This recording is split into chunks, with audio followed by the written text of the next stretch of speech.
Tonight, the Peoria Police Department is investigating a violent assault where a group attacked a 16-year-old. He was punched and kicked repeatedly while lying on the ground, and it was all caught on camera. Good evening, and thanks so much for joining us. For 12 News at 10, I'm Kariba Devine. I'm Mark Curtis. This is a story you'll only see on 12 News, and we want to tell you the images are disturbing. 12 News journalist Bianca Bono is live in studio with us. And Bianca, how is that teen doing? Well, he's okay. He suffered a broken nose, but doctors told him his injuries could have been much worse had he not protected his head. We sat down with that teen and his mom, who we are not identifying in this story, and we want to warn you the video of the assault is violent.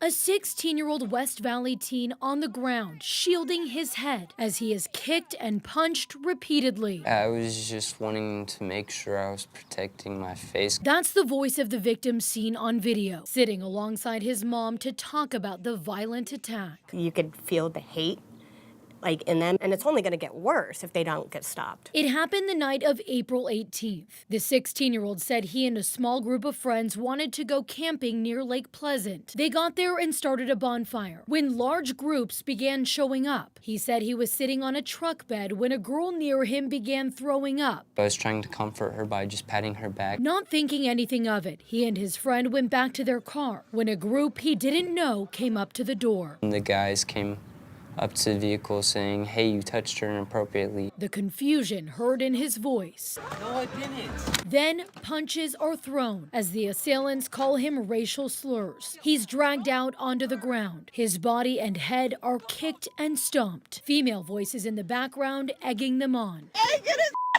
After about a minute, they decided that was enough. How many people would you say were in that area, either participating or watching? There was around 20 people in the general area. And that's what's the most shameful part of it all, is that you have so many people. This is a human life there. The teen's mom then got a frantic call from her son. At that point, I thought I was listening to my son die. I didn't know the extent of the injuries. He just said, "I'm bleeding out. I can't stop bleeding, Mom. I need help. I need help." He eventually made it out of the area and home. They later went to the hospital where he learned he had a broken nose. They're never going to be able to change and learn empathy and be able to be a good person unless they do face consequences. Which is why she filed a report with Peoria Police, which has launched an investigation, already making one arrest. A 17-year-old male who has been booked on a long list of charges, including 2 counts of aggravated assault and unlawful imprisonment. I want them to know that what they did was not okay.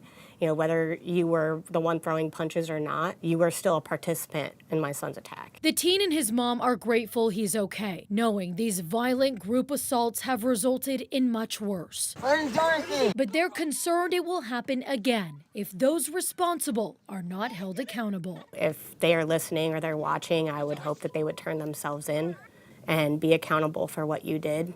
But my son did not deserve this. And the county attorney's office said they have received a submittal for that 17-year-old who was already arrested. His case will remain in juvenile court. Peoria PD's investigation does remain open and very active as they look for those additional suspects. We're live in studio tonight. Bianca Bono, 12 News. All right, Bianca, thank you.